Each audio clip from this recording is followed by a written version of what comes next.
করলে ধাতুর অক্সাইড হলে হাইড্রোজেন যদি না থাকে অক্সিজেনের সংখ্যার সঙ্গে 2 গুণ করলেই অ্যান্সার পাওয়া যায়।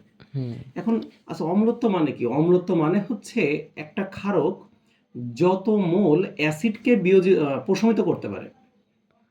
অম্লত্ব মানে কি? একটা ক্ষারক যত মোল অ্যাসিডকে প্রশমিত করতে পারে। যেমন দেখো Al2O3 এর সঙ্গে আমি যদি HCl যুক্ত করি তাহলে উৎপন্ন হবে অ্যালুমিনিয়াম ট্রাইক্লোরাইড লবণ প্লাস পানি। এবার যদি সমতা করি এখানে ক্লোরিন 3টা, এখানে 3 হবে, দাঁড়াও অ্যালুমিনিয়াম এখানে 2টা, এখানে একটা 2, ক্লোরিন 6টা, দিলাম 6 3, এই সমতা হয়ে গেছে। দেখো সমতা ডান। এবার দেখো কত মোল HCl হয়েছে?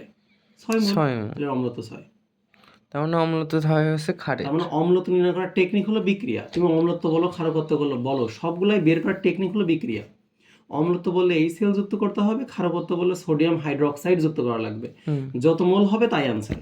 এটা হলো বইয়ের টেকনিক। আর হলো শর্টকাট। যেমন দেখো সোডিয়াম হাইড্রোক্সাইড অম্লত্ব বের করতে বলছে, এখানে OH সংখ্যাই হবে তার অম্লত্ব। OH 2টা, অম্লত্ব 2, OH একটা, অম্লত্ব 1।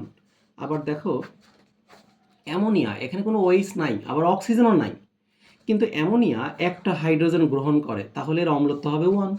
যেমন পানি একটা হাইড্রোজেন গ্রহণ করে উৎপন্ন করবে হাইড্রোনিয়াম, এটা কি হবে? অম্লত্ব 1। যদি একটা হাইড্রোজেন গ্রহণ করতে পারে, এই গ্রহণ করাটা একটু বোঝা কষ্ট। হ্যাঁ, আগে তো আইডিয়া না থাকলে সমস্যা। যেমন ধর ক্ষারকত্ব H2SO4, অ্যাসিডের ক্ষেত্রে ওরা হাইড্রোজেন সংখ্যাই হবে ক্ষারকত্ব। H2SO4 হাইড্রোজেন 2টা, ক্ষারকত্ব 2। সিম্পল। ঝামেলা বাঁধবে হচ্ছে এইটা নিয়ে। এইগুলোকে বলা হয় ফসফরাস যুক্ত acid, phosphoric acid, phosphorus acid, এইগুলো ফসফনিক অ্যাসিড। যেমন দেখো H3PO3, এর যদি আমরা চিত্র অঙ্কন করি তাহলে এখানে OH 2টা, তাহলে এর ক্ষারকত্ব 2। H3PO4 এই যৌগটায় OH 3টা, তাহলে ক্ষারকত্ব 3। H4P2O6 এই পুরা যৌগটায় OH 4টা, তাহলে এর ক্ষারকত্ব 4। কেন? ও ক্ষারকত্ব নির্ভর করে কিসের উপর? হাইড্রোজেনের উপর না? একটা যৌগে যতগুলো OH থাকবে সেই সংখ্যাটাই হলো তার ক্ষারকত্ব। কি বললো? ও আচ্ছা, হাইড্রোজেন না, না এই হাইড্রোজেনের সাথে মিলে যাচ্ছে তো তাই। 2 একটা মিলবে, মিলে না। ওইটা মিলে না।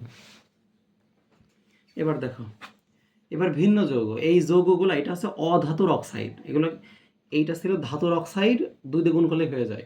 আর এটা হচ্ছে অধাতুর অক্সাইড, 2 দিয়ে গুণ করলে হবে না। যেহেতু অধাতুর অক্সাইড, তাহলে আমরা কি করব? এর সঙ্গে সোডিয়াম হাইড্রোক্সাইড যুক্ত করে এই যৌগ তৈরি করব। সমতা করলে দেখবা এই যে সেম ভাবে মোল সংখ্যা চলে আসবে।